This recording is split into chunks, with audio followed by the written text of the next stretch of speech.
Good afternoon. Good afternoon. How's everyone doing today? Good. So greetings, friends, family, faculty, staff, alumni, and the illustrious class of 2016. Make some noise. So my name is Donovan Livingston, and I came to address you in the best way I know how, but you have to forgive me. I have to take this moment in for a little while.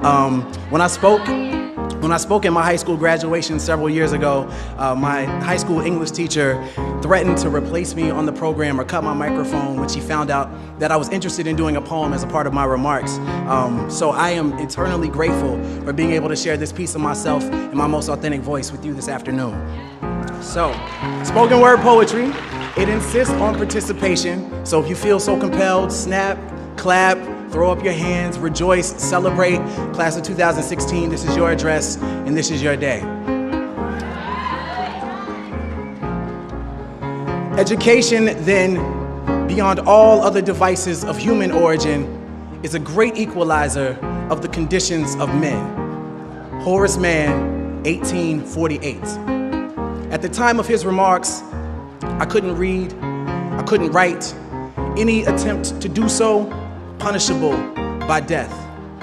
For generations, we have known of knowledge's infinite power, yet somehow we have never questioned the keeper of the keys, the guardians of information. Unfortunately, I've seen more dividing and conquering in this order of operations, a heinous miscalculation of reality. For some, the only difference between a classroom and a plantation is time. How many times must we be made to feel like quotas, like tokens and coined phrases, diversity, inclusion? There are days I feel like one, like only, a lonely blossom in a briar patch of broken promises, but hey, I've always been a thorn in the side of injustice, disruptive, talkative, a distraction with a passion that transcends the confines of my own consciousness, beyond your curriculum, beyond your standards. I stand here, a manifestation of love and pain, with veins pumping revolution. I am the strange fruit that grew too ripe for the poplar tree. I am a dream act, dream deferred, incarnate, and a movement, an amalgam of memories America would care to forget. My past alone won't allow me to sit still, so my body, like my mind, cannot be contained. As educators, rather than raising your voices over the rustling of our chains, take them off, uncuff us, unencumbered by the lumbering weight of poverty and privilege, policy and ignorance. I was in the 7th grade when Ms. Parker told me, Donovan, we could put all of your excess energy to good use. And she introduced me to the sound of my own voice. She gave me a stage, a platform. She told me that our stories are the ladders that make it easier for us to touch the stars. So climb and grab them. Keep climbing, grab them. Spill your emotions in the Big Dipper and pour out your soul.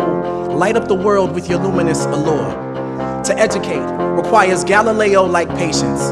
Today, when I look my students in the eyes, all I see are constellations. If you take the time to connect the dots, you can plot the true shape of their genius shining in their darkest hour. I look each of my students in the eyes and see the same light that aligned Orion's belt in the pyramids of Giza. I see the same twinkle that guided Harriet to freedom. I see them. Beneath their mask and their mischief exists an authentic frustration and enslavement to your standardized assessments. At the core, none of us were meant to be common. We were born to be comets, darting across space and time, leaving our mark as we crash into everything. A crater is a reminder that something amazing happened right here, an indelible impact that shook up the world. Are we not astronomers searching for the next shooting star? I teach in hopes of turning content into rocket ships, tribulations into telescopes, so a child can see their true potential from right where they stand. And injustice is telling them they are stars without acknowledging the night that surrounds them. Injustice is telling them education is the key while you continue to change the locks. Education is no equalizer. Rather, it is the sleep that precedes the American dream. So wake up, lift your voices until you've patched every hole in a child's broken sky. Wake up, every child, so they know of their celestial potential. I've been the black hole in a classroom for far too long, absorbing everything without allowing my light to escape. But those days are done. I belong among the stars, and so do you. And so do they.